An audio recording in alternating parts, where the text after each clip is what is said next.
OdeeLoccSportsInfo here, back with another vid for you guys. Yeah, y'all, hit that subscribe, like, bell icon so y'all can be notified of this real, because y'all know OdeeLoc keeps it real. Yeah, y'all, so Earl Spence Jr., he posted something, I forgot if it was Twitter or Instagram or Snapchat. It was one of those platforms, right? And he posted something again saying that he's going to come back in the summer of 2020, right? The summer of 2020. So that would make it almost a year. That would make it almost a year that Earl Spence Jr. would be out of the ring, right? And not defending the two belts that he have, right? But I want y'all to think back to 2017.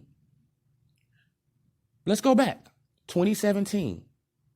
When Keith Thurman, he took on Danny Garcia, right? Keith Thurman, he won the fight. And Keith Thurman, he announced that he was injured after the fight, right? He announced he was injured. And what did the Earl Spence fanboys do? Right? What did the cult members do? They made hundreds. I'm talking about hundreds of videos trashing Keith Thurman. Trashing him. Saying Keith Thurman, he's probably faking his injury. Keith Thurman this, Keith Thurman that. Keith Thurman, he needs to give up those belts, right? This is what these guys were saying. Keith Thurman, he needs to drop those belts. He needs to let somebody else fight for those belts, right? So, where is that same energy for Earl Spence Jr., right? Okay, Earl Spence Jr., he got into a car accident. That was his fault, right? It wasn't nobody else's fault. It was his fault. He was drinking and driving. Nobody else was. Earl Spence was.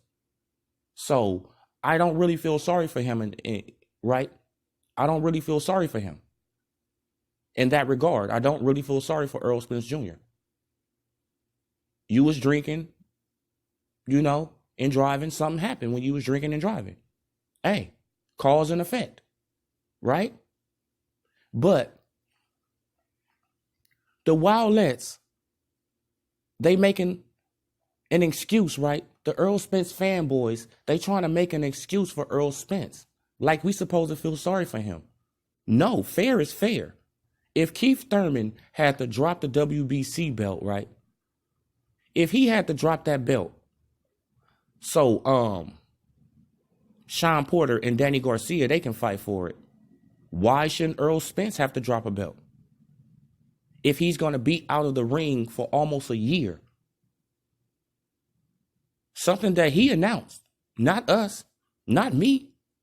This is something that he came and posted. I'll be back 2020, the summer. That's almost a year. So fair is fair, people. I'm just a fair person. That's just how I was raised. Fair is fair.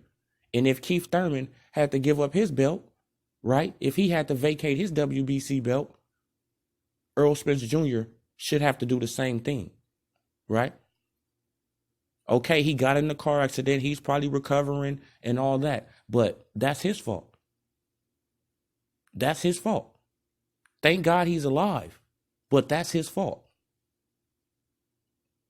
Earl Spence Jr. can't blame nobody but himself. For real. So, I think he needs to be stripped of one of those belts. I think he needs to be stripped of one of those belts. Fair is fair, right? Fair is fair. Fair is fair, people. I call it straight down the middle. What's good for the goose is good for the gander, right? And Earl Spence Jr., he brung stuff on himself that put him out of boxing. He brung all this on himself that delayed his own career. He delayed his own career, nobody else. So I think he should be stripped of one of those belts, the WBC or the IBF. One of those belts should be stripped from Earl Spence Jr. If not both, because we don't even know if he's coming back in the summer. Come on. Fair is fair. If Keith had to do it, Earl should have to do it.